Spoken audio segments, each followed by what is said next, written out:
Good evening. Welcome everyone to GroupM. I'm Nick Theakston. I'm CEO of GroupM. I'm one of the very, very many employees of Sir Martin Sorrell. Most important. I'm also a very proud patron of NABS, as is Martin. And tonight's going to be a really special night. It's the last NABS Talk of the year, and we're really proud to have Sir Martin here and Alastair, who's going to hound him with lots of very, very difficult questions, I know. Just a tiny bit of background about Martin. As most of you know, he's the founder and CEO of WPP. WPP was formed some 30 years ago. I think it was Martin and one other at the time. The first year, I think they had revenues of about 4 million. There was Martin and one other, and Wire and Plastic Products was the company Martin bought to launch WPP. If you fast forward 30 years, it's been a huge success. So far, huge success so far. Early days. With 46 billion pounds worth of billings and 11.5 billion of revenue and 1.5 billion of profit. Share price just a little under £15. I think it dipped a little bit today. So it's been pretty successful. A few bumps on the road, and again, some of that may come out. But a bit of luck as well. There was a couple of things worth mentioning. I think when WPP bought JWT, someone opened a drawer one day and found some deeds to a building in Tokyo, and they managed to sell it for $205 million, which represented something like 40% of the purchase price. So that was a bit of luck. And in 1991, I think there was a little bit of refinancing with the banks. Move on that one. Poker, It's probably worth saying as well that it was Martin's idea and Martin's vision to separate media out of the creative agencies, and in 1997 he did that with Mindshare, and that was an amalgam of two media agencies at the time, two companies at the time, which were Ogilvy and JWT, and then in 2003 we formed GroupM. Martin's passionate about media. A question recently about how much longer he's going to be working. The only answer was for a lot longer. So that's great news for WPP. Until they cart me off to the glue factory, is what I said. That's great. That's great news for WPP, because 30 years on, he's as keen and interested and right at the forefront of our business. Alastair is also a huge personality in his world. Alastair's been in broadcasting for nearly 40 years, and he's ever present as anchor and an ITV newsreader, and he's brought so many stories to us over the world, whether it's royal weddings, wars, or elections, and he was the chosen one to do the first televised electoral debate with our friends Mr. Clegg, Mr. Cameron, and Gordon Brown. He'll do anything for his work. In fact, some while ago, he spent 6 months in Ford Open Prison just to film a half-hour documentary, which I think is quite commendable. He also is a great fan of the Rolling Stones, and some time ago won Celebrity Mastermind, and Mick and the band were his chosen specialist subject. So another very proud moment. He's also he also. You don't look like a Rolling Stone. Yeah, would you listen to him? If you're chatting, he'll say something nasty about it. He also received the OBE, and it's a real privilege to have them both here tonight. So can everyone please give them a big round of applause, and we'll look forward to the next 45 minutes. Thank you, Nick. So follow that, Alastair. Yes. Which club in Richmond did the Rolling Stones first perform? I've got no bloody idea at all. Thank you all very much indeed for coming along. We're aiming to be done by 8, because he's got to go off and try and help sort out HSBC. No, it's the 150th anniversary, just so nobody get any cross. So they've sorted themselves out, so that's all good. Without a penny of taxpayers' money, I hasten to add. And I'm going to steal about 40 minutes of the time, but I'm very keen to try and protect 15, 20 minutes of that time so that you have free rein to comment upon what Martin says in conversation with me, or ask him any questions. There are, to the best of my knowledge, no-go areas, and if there are, he has an elegant style of changing the subject and talking about who won the 315 at Cheltenham instead. I have the second known him. question on Celebrity Mastermind. I have known him for a little while, and one of the things that I've always deeply admired in him, and you as bright young things within this industry should pay heed to it, and that is that your industry operates in the real world. It operates in a real political world. It operates in a real industrial and commercial world. Without that, it is confetti. With that, it's vital to everything that so many people do. So how do you see times at the moment? I mean, my job tells us day in, day out, we're in pretty bumpy times economically and certainly politically. Are you an optimist right now? I think I'm a realist. I don't think I'm an optimist or a positive. No, I think it's quite tough, actually. Yeah. I mean, I was in the Mirror offices, as Nick knows. I was promising that he was going to double his spend with the Mirror. This morning, and we went to an editorial conference. It was quite fun, actually. First time I've ever done that. And we had the Turkish shooting down of the Russian aircraft. And, you know, that was another, and the business editor sort of asked me about that. And I said, well, that's a black swan, because we couldn't, you know, a grey swan is something, a known unknown, a black swan is an unknown unknown. And it's another thing that adds to the uncertainty. So you have lots of uncertainties at the moment. So if you look back a few years ago, our fast growth market penetration, you know, the BRICS, Brazil, Russia, India, China, and the next 11 is now a third of our business, and that would have been a virtue a few years ago. Now it's a vice because those markets are still growing faster than the mature markets of the US and Western Europe, but it's not, the gap is not as great as it used to be. But it's that remarkable dexterity, isn't it, that these people should look out for as they go forward.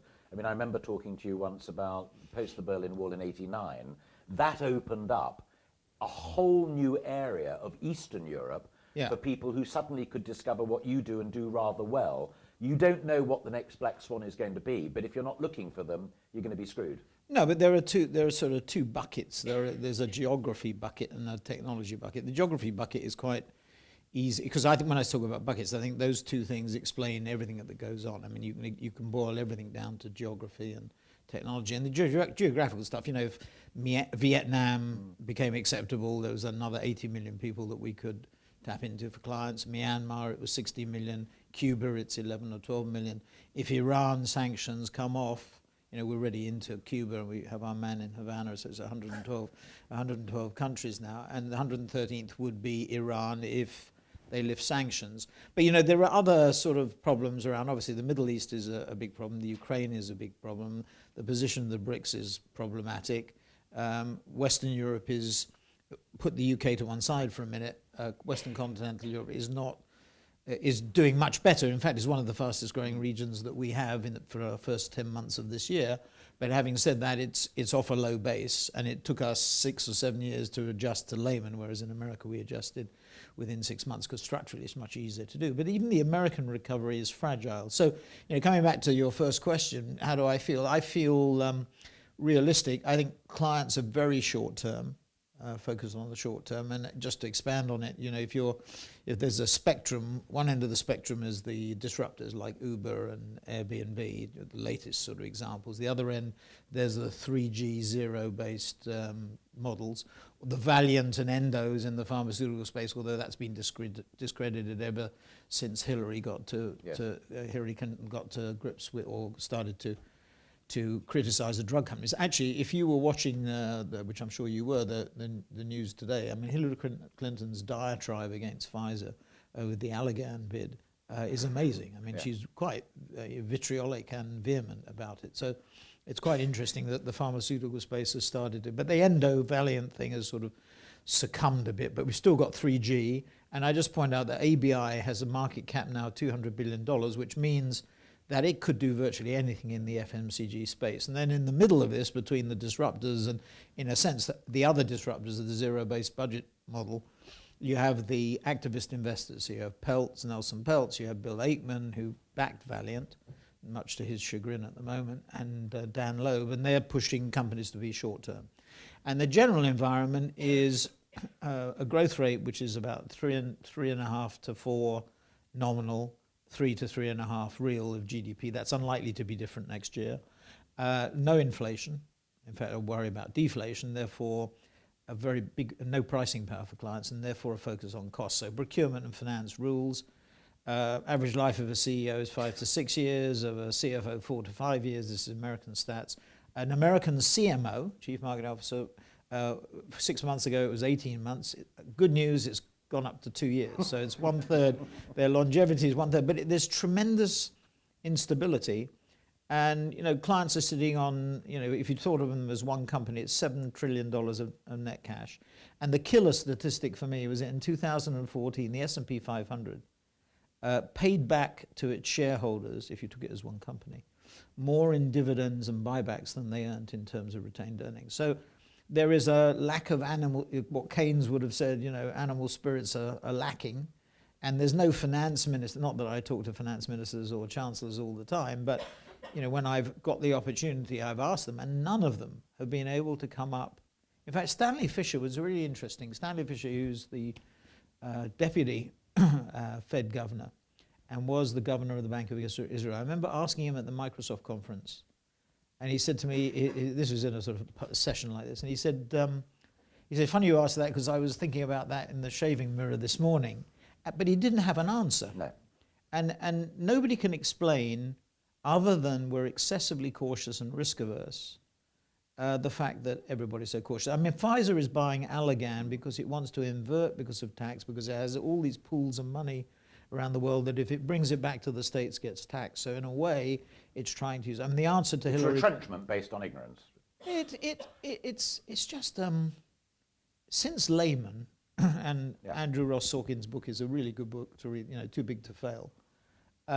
Since Lehman, when we were looking into the abyss, and Warren Buffett said it was America's financial Pearl Harbor, and I think that's a good way of describing it, an unfortunate analogy, but it's a good way of describing it. I mean, people thought that they were going to evaporate financially, and so everybody is really sort of terrified.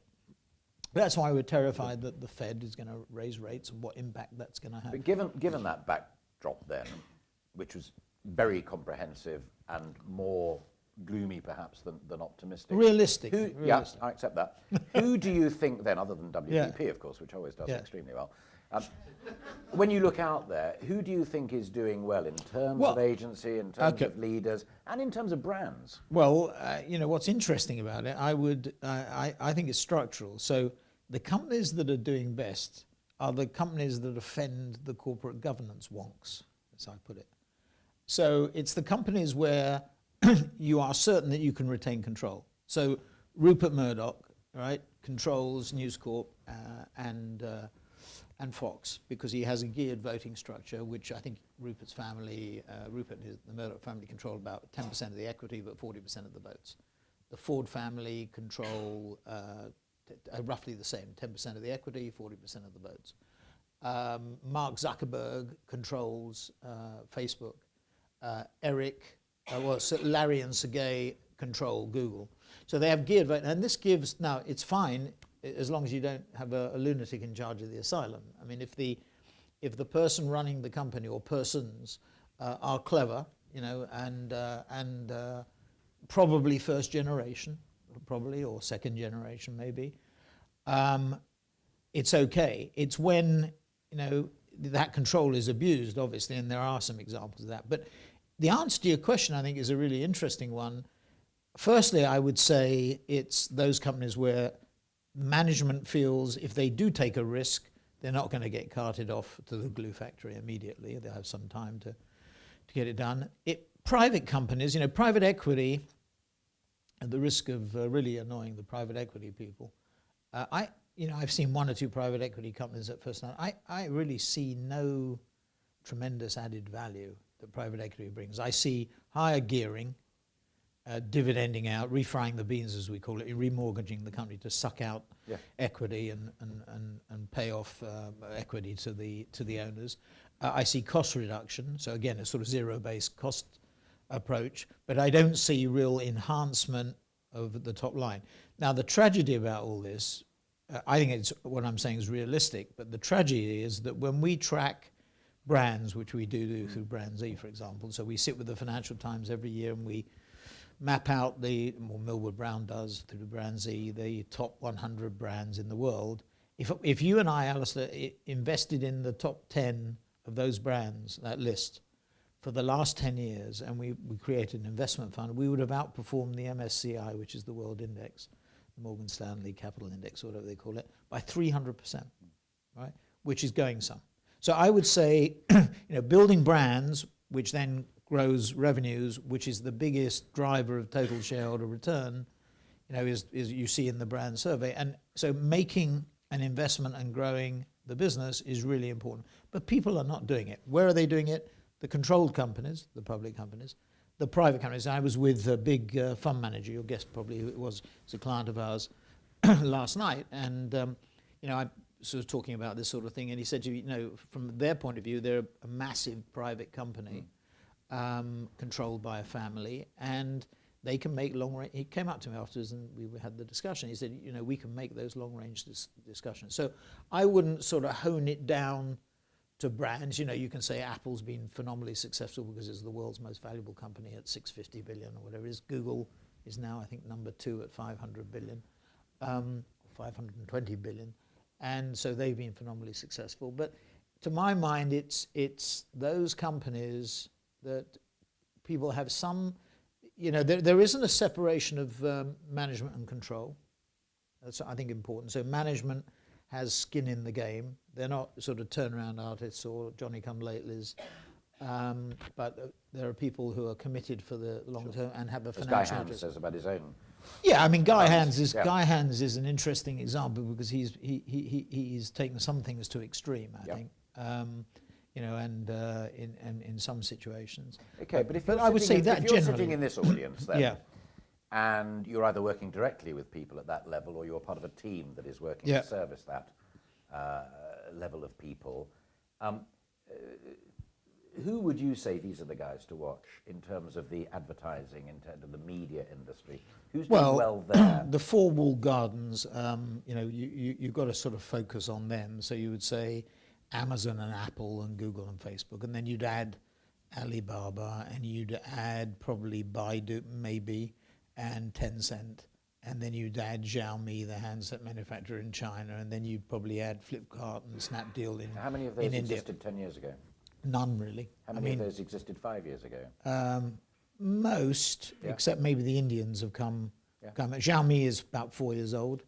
Xiaomi was valued, I think, in its 4th round. It's still a private venture company, basically. It was in the 4th round. So consumer-facing enterprises are reinventing themselves. Well, these are technology. These are all technology companies. These are software or hardware, mainly software technology companies. But my point being, is the advertising industry, the media industry, reinventing itself quickly enough as well?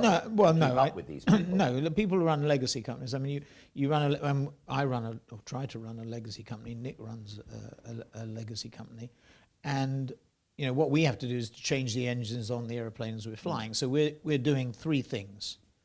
If you start with a disruptor, if you're an Uber or an Airbnb, you can destroy everything and not worry about you've got nothing that you destroy. But we're running legacy businesses. So I'm trying to get, let's say, traditional. J. Walter Thompson is 150 years old.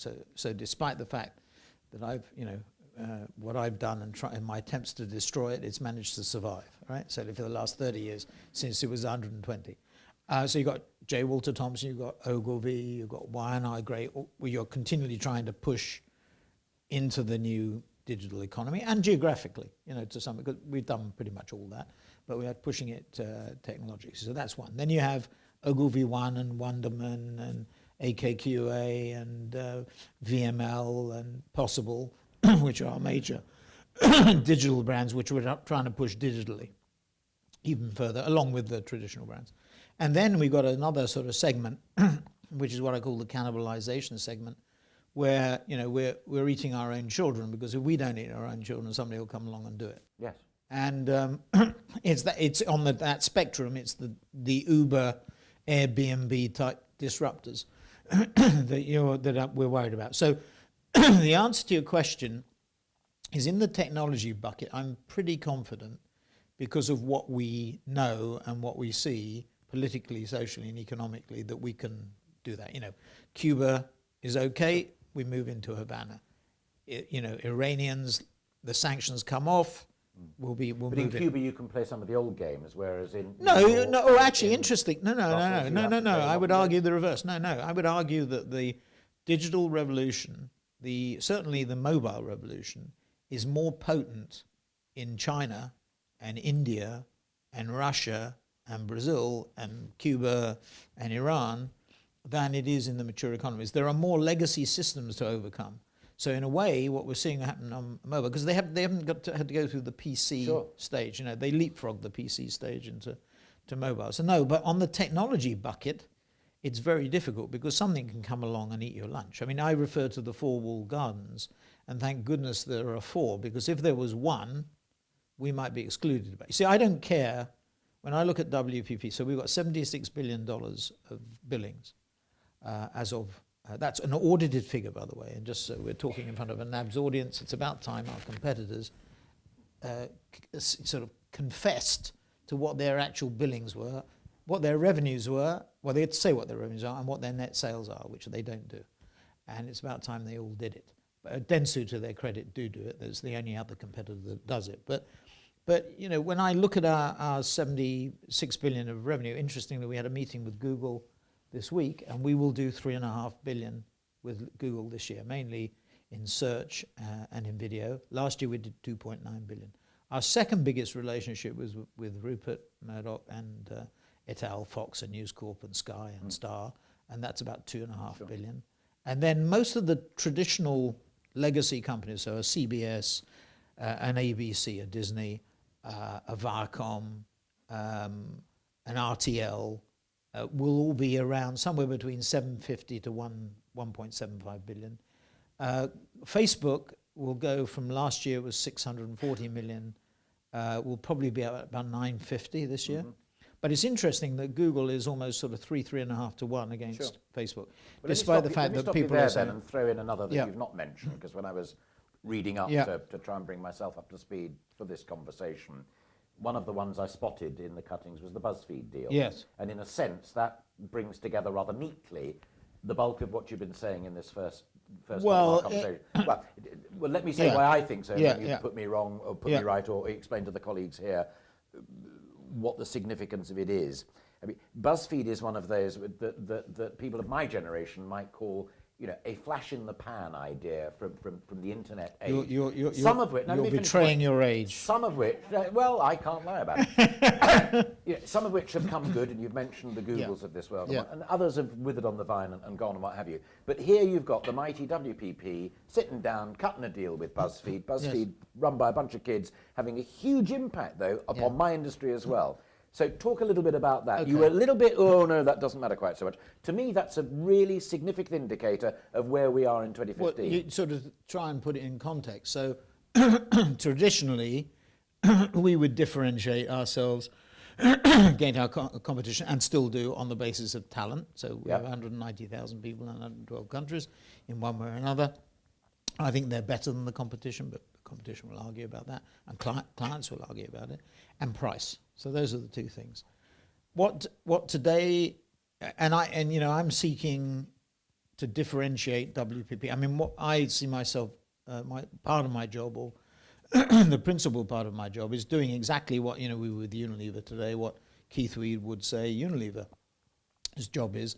That is to differentiate our brands, to differentiate WPP and its constituent agencies in a meaningful way. So traditionally it was talent and price. Today there are three things that I think are critically important. One is technology, one is data, and one is content. So BuzzFeed fits into the content space. So technology is Xaxis, where we've taken a view that we should have our own technology stack to compete with Google and DoubleClick and Facebook and Atlas. So we have Xaxis and Light Reaction, and we have AppNexus, okay?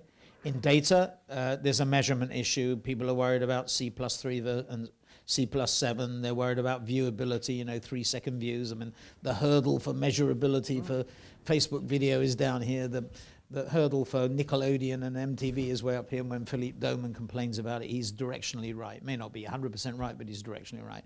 So we're worried about bots.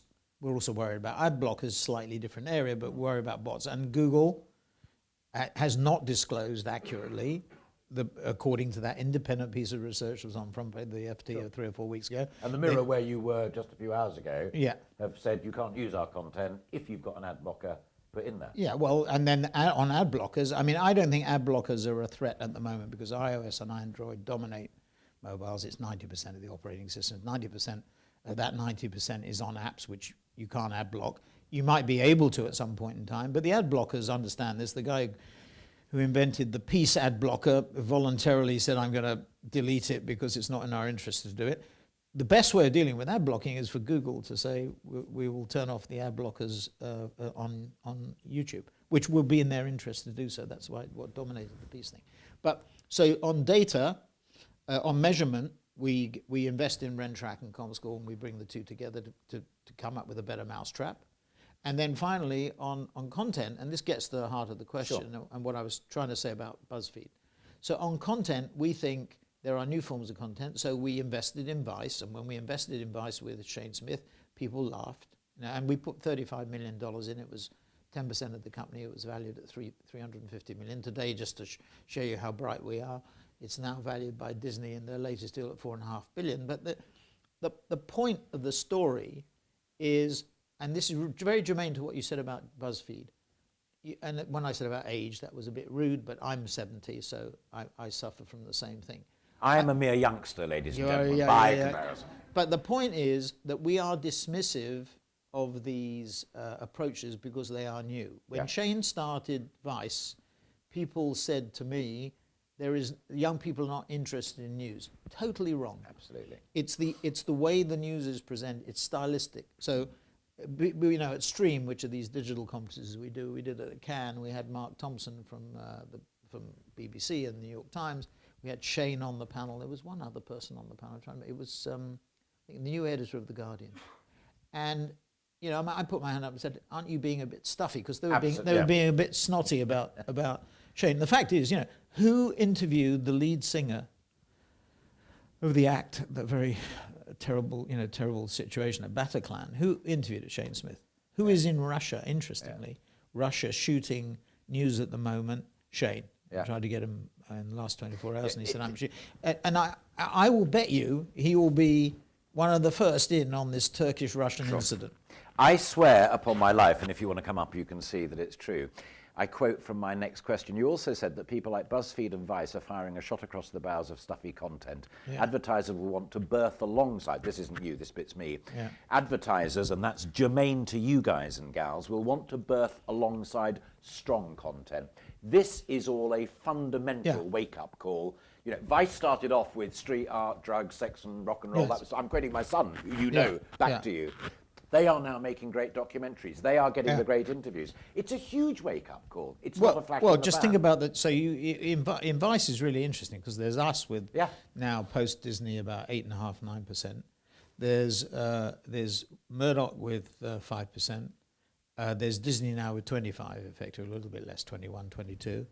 There's a Time Warner production deal, which is to produce a week for 4 years, I think it is, 4 years. A 4-year deal where they produce a half-an-hour news program every day for 48 weeks of the year, and for 40 weeks of the year, a 60-minute news program. And so this is like CBS 60 Minutes, but on Vice, right? On the HBO Vice channel. So they will know the demographics as well as anybody. Absolutely. Yeah. And this is stylistic. It's not the young people not interested in news. They're not interested in the way that news was presented historically. So we have to change. And BuzzFeed, I mean, to some extent, when I look at BuzzFeed, I look at it occasionally, not regularly, but I look at it occasionally. The stories don't appeal to me sometimes. The headlines are very good. Headlines are outstanding. But some of the editorial content, I did a big debate after the 2015 election at the LSE, which runs a very good politics media course. Charlie, what's his name, runs it. And it was, did we win or did BuzzFeed win? Yeah. And an audience that had this sort of demographic maybe slightly younger, said BuzzFeed. Yeah. Well, you know, and the other thing that strikes you is that habits change dramatically. So Facebook and millennials, and then, you know, Snapchat and centennials. And centennials are not 100-year-old people. They are people born in 1997 onwards, up to 18-year-old. And we know from what we see, that's why we did our Truffle Pig, SJR, Snapchat, Daily Mail deal, was because we saw a significant difference in the way that people under 18, largely it was Mission Impossible, the content that can be destroyed, so their parents can't see what they're talking to one another about. But it is different.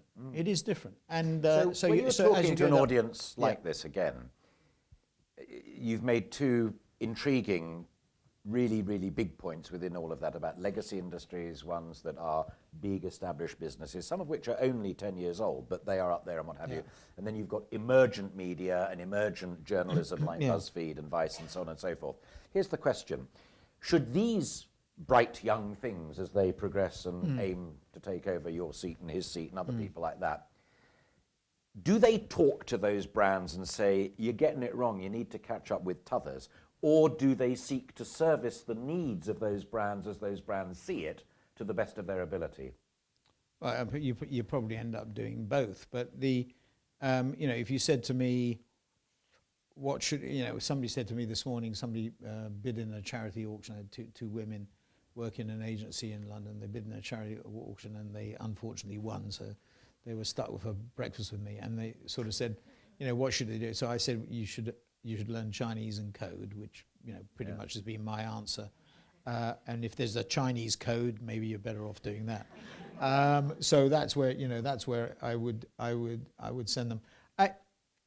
It's really difficult, actually. I mean, it really is quite terrifying. So let's take our biggest client is Ford Motor Company in the auto and truck industry, and this is all before VW diesel hit.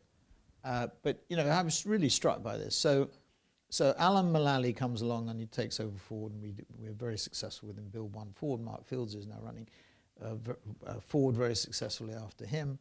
And Alan Mullally launched the Microsoft technology. I'm trying to remember what the name of it was. Nick might remember. He launched it at the CES show about 4 or 5 years ago, and he was the first auto manufacturer to launch a car at CES, which is the electronics show in Las Vegas at the beginning of the year.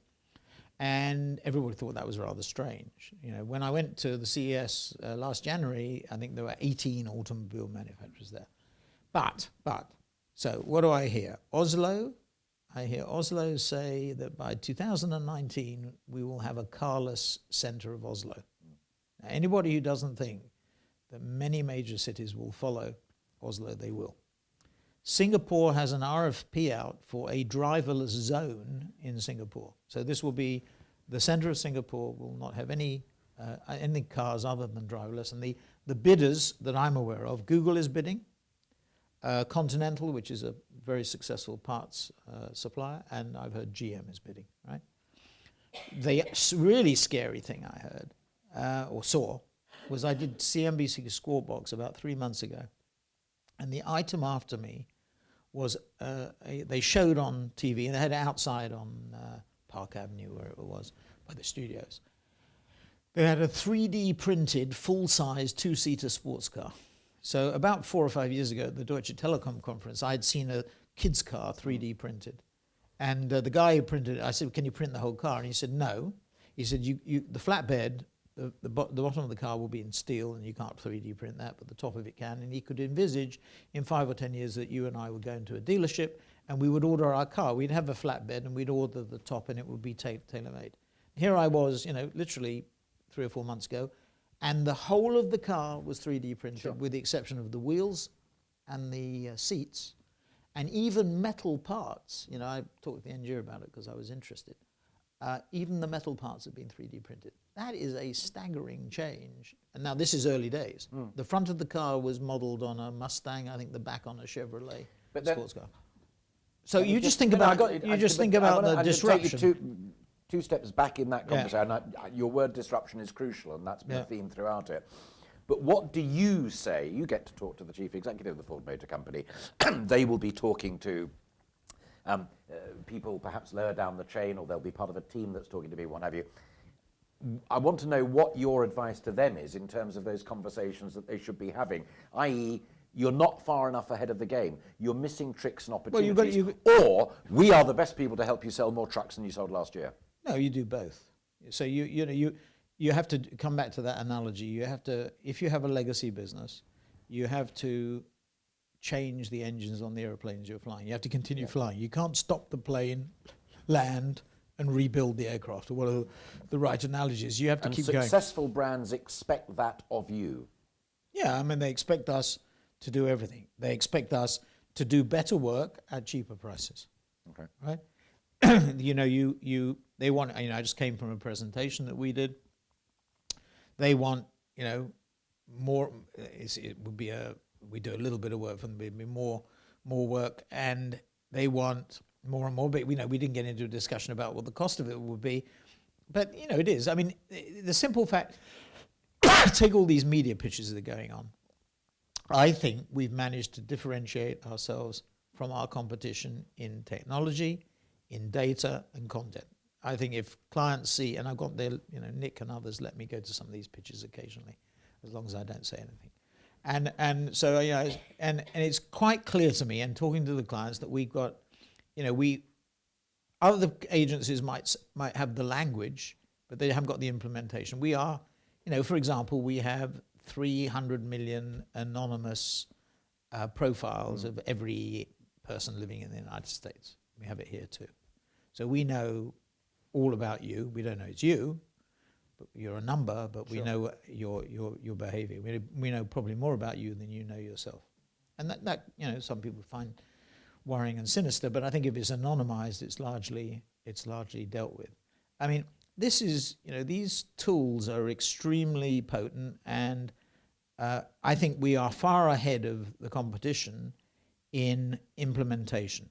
The problem, however, is procurement departments are very focused on price. Sure. So they balance so it's to your questions, price gives them a short-term advantage. The long-term advantage is having the best technology platform, which is agnostic, not Google and Facebook are media owners. They are not technology companies, certainly as they compete with us. They are monetizing inventory. And in fact, the data, what's very interesting is that clients are becoming increasingly concerned about data that they don't control, that Amazon controls. So Amazon says, okay, we'll work with you, but they control the data, our clients don't. And our clients are getting increasingly worried about that. So it's not just the agnostic platform, I don't want to disappear down the double-click hole or the Atlas hole and without knowing what's happening. It's also about the data. So we've convinced people, I think, that long-term and strategically they're better off looking at this stuff.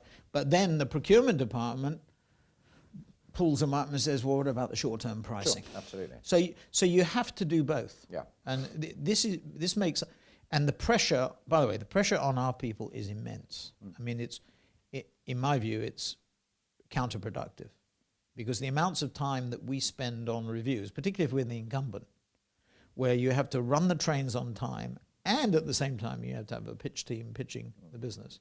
And of course, you're in the incumbent, you're in a very difficult position, because people say, well, why didn't you do this for me before? And also explain why the rolling stock's going to be changed into something completely different in 5 years' time. Anyway. That's right. Okay, I'm conscious of the time. Yeah. It's now, we're just coming up to 1:30, so we're on good schedule. I want to talk briefly about two big chunks of traditional media, as it were. My own industry, first of all, telly. And again, you can make the point with Netflix coming along and wraparound advertising rather than the centre break. ITV's tried it a little bit itself. Channel 4 may be in the marketplace ere long. Indeed, it may even be announced tomorrow in the autumn statement. But we were chatting, weren't we, just before we came in. It's still a big beast on the doorstep. Still 40% of the business. Absolutely. And it deserves to remain an important part of any mix, or does it also need a kick in the backside?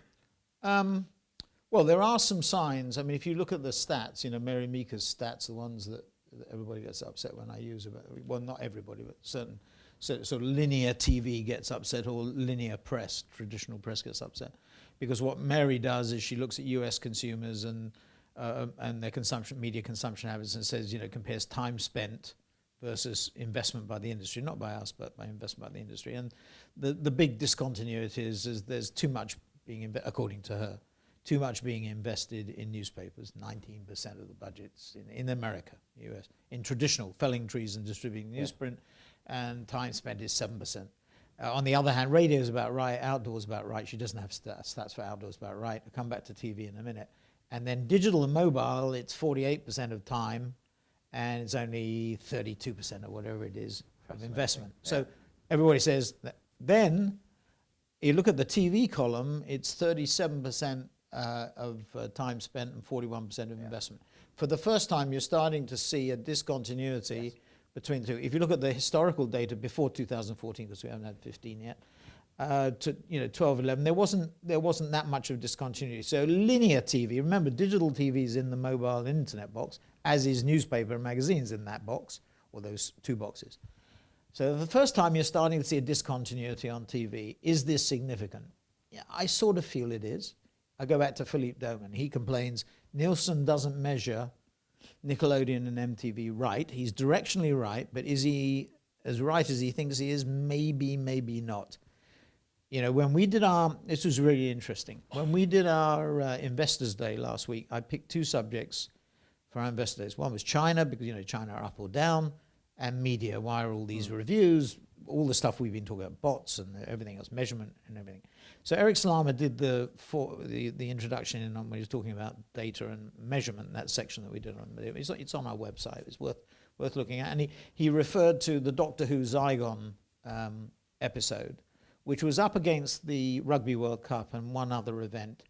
And the guy who wrote it, who also wrote Sherlock, complained on the front page of the Radio Times. Eric still reads the Radio Times. He complained that the ratings were 2.3 million and they should have been much more. Well, what Eric pointed out was those were the immediate ratings. If you took C+3, meaning 3 days after insertion, or C+7, which we measure in the UK, you added the iPlayer and you added all the other iterations, out of home, etc. You got up to an audience, I think it was of 4 million. So the measurement system has to be changed. Is the flip side of that argument also, and again, it's a fascinating challenge to this generation of people, that imbalance between eyeballs on the internet and various manifestations of it is not matched by spend, because your industry still hasn't totally 100% cracked how to do it. No, it's and assure a brand and a client that you're getting value for money. No, I think it's the sort of people graduating from a university now are the first generation who've lived with the internet. Somebody graduating at 21 is the first generation lived with the internet basically since the day they popped their head out of the womb. We haven't, right? So when those people get into power, positions of power or authority or responsibility or is that control, the grail for them, do you think? Sorry, is that what? Is that the Holy Grail for them? No, it's not the Holy Grail. It's just that they're used to a different way of life. So it's a bit like Shane and the news thing. It's going to happen, and there's a sort of Moore's law in operation. Gates said, you always underestimate change in 2 years. You overestimate change in 2 years, and you underestimate it in 10 years. And so there's a sort of Moore's law, and I don't know what digital penetration will be, and maybe it's a meaningless statistic because everything will be digital. Some of our competitors say that, and I don't really disagree with that. We measure it at 37% currently, and we want to be 40 to 45 because it sets a sort of KPI for us, which people can judge whether we're getting to it, and it's going up by 1% a year because. But there will be masters and mistresses of that. Yeah, and the people who don't adapt fast enough. Going back to one of your previous questions, if the people don't, that focus too much on the short term, are not going to survive or are going to be permanently damaged. Those people who focus on the long term will be. Focus on the short term. The problem with the focus on the short term is that I said the average life of a CEO is 5 or 6 years. And what's very interesting about the TV business in the US is there are going to be probably the Roberts family who run a big part of it, Comcast, and the Murdoch family who run Fox are probably going to be the only two sets of people who have to live with the consequences. The rest of them, there will be a change. You know, Les Moonves is not going anywhere, but you know he won't. Philippe Doman is not going anywhere, but he won't. Bob Iger is going to retire, I think, in 2017 or 18. So a lot of these people, you know, the decisions that are being made will not, you know, affect them directly. It'll just, you know, it'll be part of their legacy, but they'll be long gone. So this comes back to where we touched on these family-controlled companies or closely controlled companies. They think more about the long term because they're going to be there. Sure. Right? Whereas the tendency is for people who run companies to think, well, you know, what's my period that I'm going to be here for? And, you know, if I'm not going to be here in 3 or 4 years. And only when the dynasty falls can really fresh ideas come in. Yeah. 3 final things, and then I'm going to throw it open to the audience. One, you mentioned, and that's why I shuffled my papers and wrote down technology when you were giving your 3 key drivers, technology being a key one of those. This is a room full of very talented young men and women, some slightly older, as I've said, and what have you, but people. Yeah. You love people. You've always made that clear. Good people make great Sometimes decisions. they can be very frustrating. There are some people you think are complete shits. I'm equally aware of that. But we're looking at good people here and what have you. And I'm, again, reading up on this conversation and the great briefing that I was given by colleagues, came across, I didn't know about programmatic advertising and the algorithms that do these instant bids and auctions in a microsecond and what have you. How comfortable are you, how confident are you that that kind of tendency and trait is not going to undermine the individual judgmental skill and genius that's in the room? It's going to become automaticity. Well, I mean, that's true of a lot of aspects of life. So, you know, and we're at the beginning of it. So, you know, I always remember we went to Google. We had our strategy session with Google in Silicon Valley. We did a Google headquarters probably about 3 or 4 years ago. And they sent us the driverless car. We went into the driverless car. And they talked about their strategy, which was predictive, basically. I mean, they would be able to predict behavior. And this has all sorts of ramifications. You get into virtual reality, artificial intelligence. I mean, a lot of we're IBM Watson. Yeah, we're already in a position where we can predict behavior. So I think the odds are that it will become increasingly important. It's actually very small. So we're 76 billion, and if we include all our sort of performance... But Amazon and Google were very small one day. Yeah, but we're out of our 76 billion, it's probably about 2 billion of our billings. I mean, it's much over-hyped in terms of conversation because people in the media love that. At this juncture, though. Yeah, but it's going to happen. Yeah. It's going to happen. So we will be much more predictive. You know, take the film industry, for example. So there are a couple of pitches going on in the film industry at the moment. The ads to sales ratios of the film industry are 25%. So they spend 25% of their revenues on advertising and marketing. Average CPG, FMCG is probably around about 11-12%. So it's roughly twice the size. Not as big a brands maybe, but twice the size. Just think the benefits that they will get. I mean, you're trying to develop unaided awareness amongst consumers, you and me, to go and watch the films. Just think of the benefits that you can drive to the bottom line if you can eliminate some of the waste or the misplaced through programmatic. But human beings will do that judgment, or a machine? Well, no, it will be machine. It will be machine. It's a bit like the stuff on 3D printing. Okay, penultimate point then. I mean, the employment I'm coming to that. Ramifications of this are very serious. Precisely. Point par. Yeah. What does the ideal rising star employee look like? Well, very different to Mad Men, right? So it's or Mad Women. You know, it's not that in itself is an interesting observation. Probably, you know, playing golf or being able to drink a martini is not as important as it was. More technological, less creative? Yeah, I mean, it is. Well, no, you see, that's like your comment on BuzzFeed.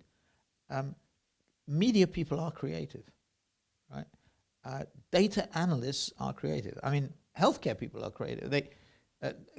We have media awards, we have data and visualization awards, we have healthcare awards.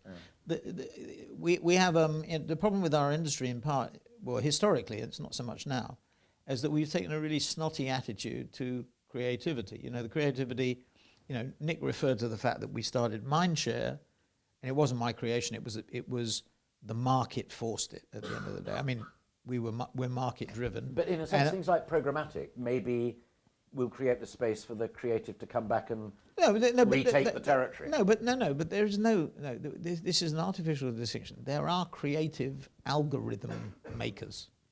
There are creative scientists. This sort of allocation of the word creative to people who make 60-second TV commercials is ludicrous, right? Because even a finance director can be creative. Sometimes they're too creative. So there was no reference to HSBC involved in that at all. Pipe down. So the creativity, it's this just the definition of creativity, and it's so our business is 75% stuff that didn't exist in Mad Men days, but would I say the people at Xaxis are highly creative. Sure. They developed their own technology, Turbine. I could put that as strong as any lion being one at Cannes. I mean, but it's just a different definition. Okay, crucial definition of the importance of creative, its importance, and what the word actually means. My final point is this, and sometimes the... No, I could have put... So it's the love is, right? Just to rub it in for a bit. I don't want you to rub it in for a bit. No, because we'll run out of time. And would some of you please ask him about creative, then he can rub it in a bit. But if you don't want to, I'm your guardian just for the moment, because you've now got about 20 minutes coming up, which is brilliant. My final point is this, and sometimes the simplest and easiest questions yield a good answer. As was said at the very beginning, you've done all right. You're not done badly, and there are a good few more years to go. The boy done well, is that what you're saying? One of these people, or maybe several of them, will follow in your footsteps and those of other colleagues. What is the one thing that you would like them to take away from our conversation, or for what you believe to be most important? We've talked about steeping yourself in knowledge of the world, of being up to speed with technology, of keeping an open mind, of honing great relationships with clients, having the balls and guts to say, don't do that anymore, try do this, blah, blah, blah, blah, blah, blah. All of those things we've covered over the last 40 minutes. Can I tempt you into saying the one thing I really think successful men and women will grasp is X? I hate, because you get it sort of pontificating, and I just repeat, when people ask me questions like that, I just go back to my dad, who said, when you find an industry that you really enjoy, build a reputation in that industry. That he didn't mean a reputation such that Alastair Stewart sort of interviews you at NABS with Nick Theakston doing a very good introduction, actually, one of the better introductions, one of the best. It was very good, and he did it without notes. So he's got the boy's got a memory. No, he didn't get. I didn't see him get lost at all. Anyway. You'd nodded off at that stage. No, I didn't nod off. Okay. No, I was electrified by it. And so find an industry, not build a reputation in that sense, but a reputation where people respect what you do. And then if you fancy doing something on your own, have a go. Yeah.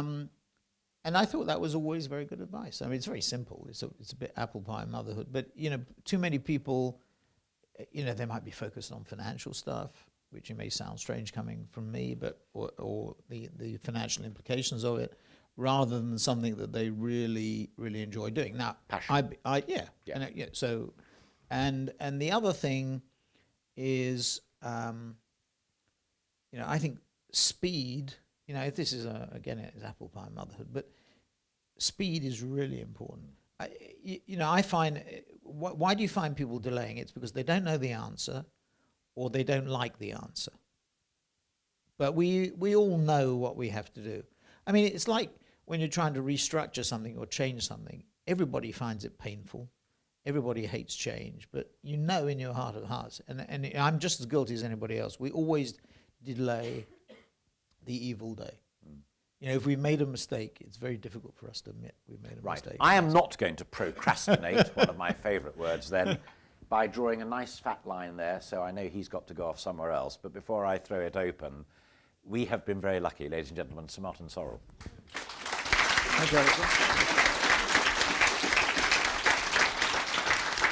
Can we put the house lights up?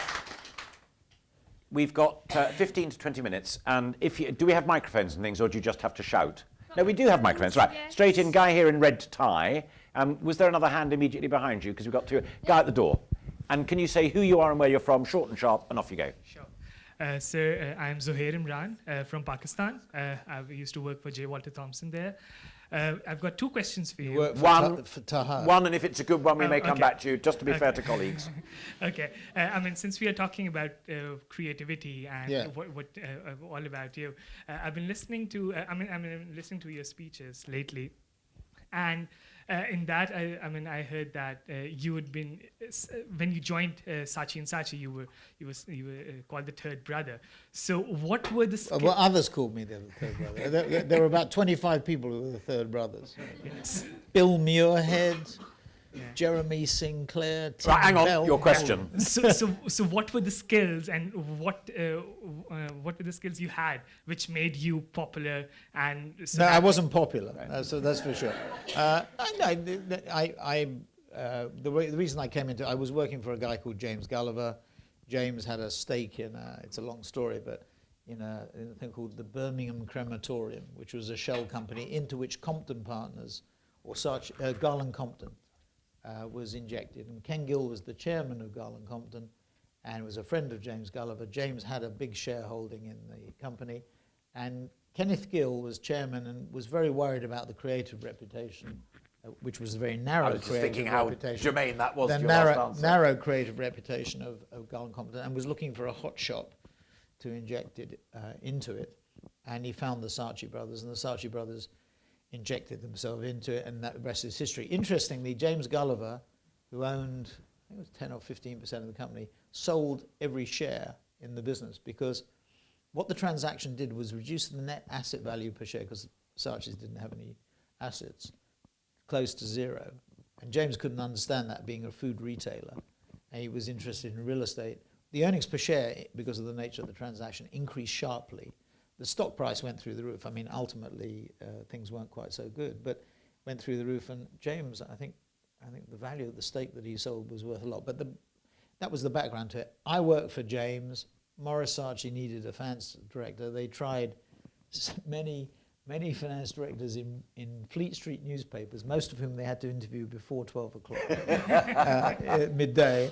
And Morris one day said to Brian Burwash, I always remember, who was at GKR, Goddard, K&R Rogers, I always remember this, which was a headhunter who was doing the search. Brian said, well, who's the sort of person you want? So Morris said, I'd like somebody like Martin, because I was doing consultancy work for them through James. And so Brian said, have you asked Martin? and Morris said no. So Brian said, I will. So and the rest was history. Did you note the creative bit within that? And if you don't know, I'm sure you do, given what you do, but the history going right back to the impact. And my very opening point about how a really amazing agency is drilled into the political and economic world as well as the brand world. It's an extraordinary story. Sir. Hello, good evening, Sir Martin. I'm Henry York from M&C Saatchi, talk of which. Yeah. My question focuses on the fact you're talking a lot about companies having to change the engine, the aeroplane changing the engine in mid-air. One day, though, I hate to say it, WPP will have to change its Sir Martin Sorrell engine. How can they go about that? Well, this is what I'd call a bold question. It's not a bold question. I mean, there are 190,000 people there. I mean, whoever does what I do, men or women or one or two people or whoever it is, are going to do it differently. They'll probably do it better, but they will do it differently. And the big difference is, and there's a relevance to M&C as well, the big difference is if you're a founder, you have a very different attitude. So this is not I'm not a turnaround artist. I'm not a sort of Johnny-come-lately. The other thing is, I fundamentally believe, and this is me, some people say I'm a micromanager. I don't regard that as being an insult. I regard that as being a compliment. And what's interesting about Morris and Charles is they were never micromanagers. In fact, they believed that you could run a business from distance. You could delegate. Now, that doesn't mean that I don't believe you can delegate, as Nick will tell you. But I do believe that there are loose type properties. So there are things that you have to be tight about, and there are things you have to be loose about. But I also believe that if you're a founder, you know, I look at everybody who we hire who's $150,000 salary or above, and it's a lot of people inside the business complain about that. And say, oh, blimey, he wants to stop it. Wrong. I don't. It's a bit like what I was saying about wrong in relation to BuzzFeed or whatever it is. What I'm interested in is so we invest $12 billion a year in people. So we have $19-20 billion of revenue. Our investment, and we invest $450 million in things, fixtures and fittings and carpets and all that stuff. So our lifeblood is our human capital investment. Knowing where that's going is critically important. So by actually just having the discipline of looking at that, and we're not talking about the bulk of people, we're talking about, sort of people at the so-called top of the heap.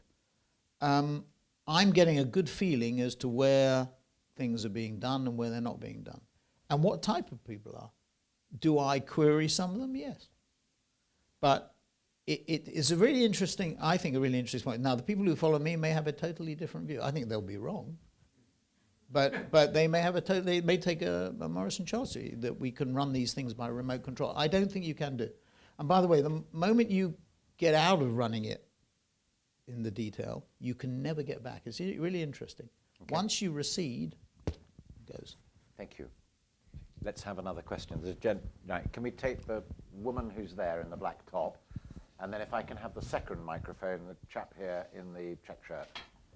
Do be bold at the back as well, because I'm only short and I need to catch you, but I will. Bold with the questions? Or we try. So you first. Olivia Yallop from J. Walter Thompson. Yeah. So we've spoken This could briefly. be career heightening or threatening. You spoke earlier about the creation of Mindshare, the split Yes. between creative I didn't. media Nick agencies. did, yeah. And briefly about the rise of programmatic, which is obviously spawning Yeah. third-party kind of media Yeah. brokers. I was wondering whether you think trends in the future will be towards the kind of fragmentation of the industry and the creation of lots of smaller kind of individual shops, individual brokers. Yeah. No, I think it's going the other way. I mean, listen, he would say it, wouldn't he? But no, I really do. I think part of the consequences of, I won't bore you with the sort of things that we see going on in the world, but part of the consequences of what we see going on in the world, and then the sort of analysis that I tried to spill out with Alastair's questions, mean that because of the caution consolidation, so Pfizer, Allergan, ABI, Sab Miller, is the tip of the iceberg. So we're going to see more consolidation of clients, more consolidation of media owners. Rupert Murdoch tried to buy Time Warner. I think a possibility he'll come back for that. But you've had AT&T and DirecTV, you've had Comcast do things. I mean, everybody is consolidating, because a lot of what's driving it is they run out of cost opportunities for consolidation. So they look for new platforms they can consolidate. In fact, the analysis of acquisitions is really interesting. If you read Lex or Breaking Views, and they evaluate a deal, they evaluate the cost synergies. They calculate the cost synergies from a merger, so Pfizer and Allergan. They tax them. They apply the appropriate multiple, and if the resultant sum is greater than the premium that you pay, it's a great deal. If it's less than the premium you pay, it's a lousy deal.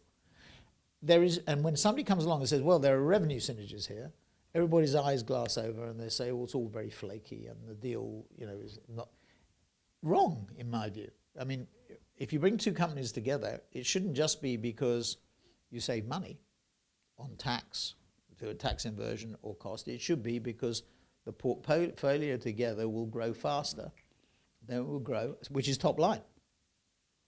But within that, you also, and it touches upon... The net result is that consolidation, and in our case, leverage, for us, that 76 billion, this year will probably be, let's say, 82 or something like that.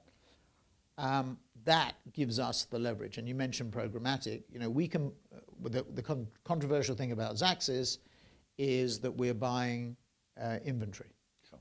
We don't act as principal in traditional, but we do in online. And that's caused we don't reveal the buy price, but we're transparent about that. But wherever possible within the group, yeah, the brands operate as established businesses. Well, yes, except that is changing. So because I think that was part of what you were getting at, yeah? No. So That's changing. So let's take GroupM as an example, right? So where do we get the leverage at GroupM? We get the leverage by combining our buying, let's put it. That's the only part of our business where we get economies of scale.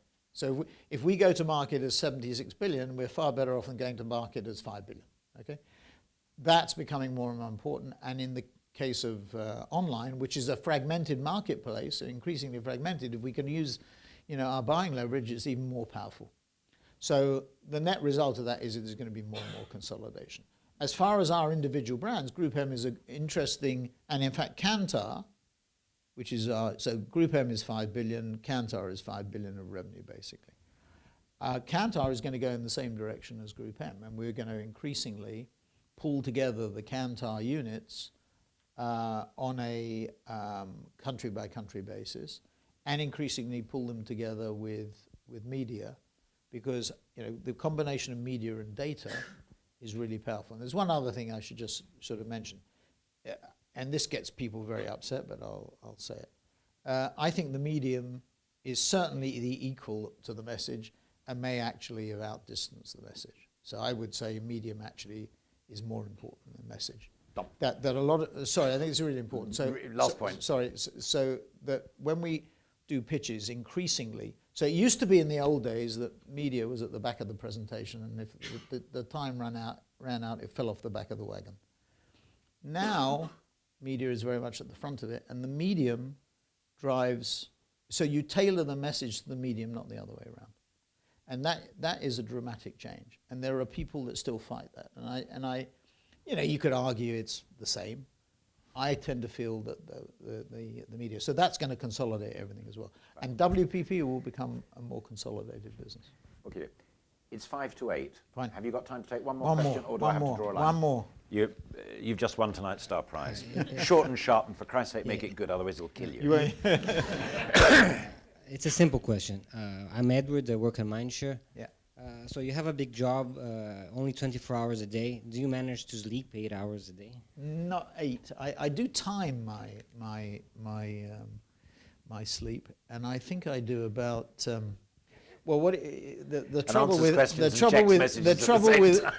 trouble with Misfit is that, which is what I use, is that it measures when you actually get into bed, right? It's not when you're asleep.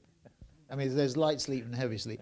I think I actually do average about 8 hours, but it's not accurate. And I'm probably during the week I do about 5 to 6 hours, and then the weekend I catch up, which is very bad for your health, by the way. So I would not recommend it. But I get very tetchy if I have less than 5 to 6 hours sleep. That was a very good last question. So thank you both very much. It was a very enlightening evening. Fascinating evening, in fact. So thank you both very much. Alastair, really, really great questions. And Martin, thank you for being so open. One thing I would say is I don't believe what he said about his sleep. He must text and email in his sleep without realising it. But I do believe every word he said about technology. And open mind and research. One last thing, I think my friends from NABS have got a couple of gifts for our guests. So big warm hand for everyone. Thank you very much. Thank you. Thank you for coming. Thank you very much.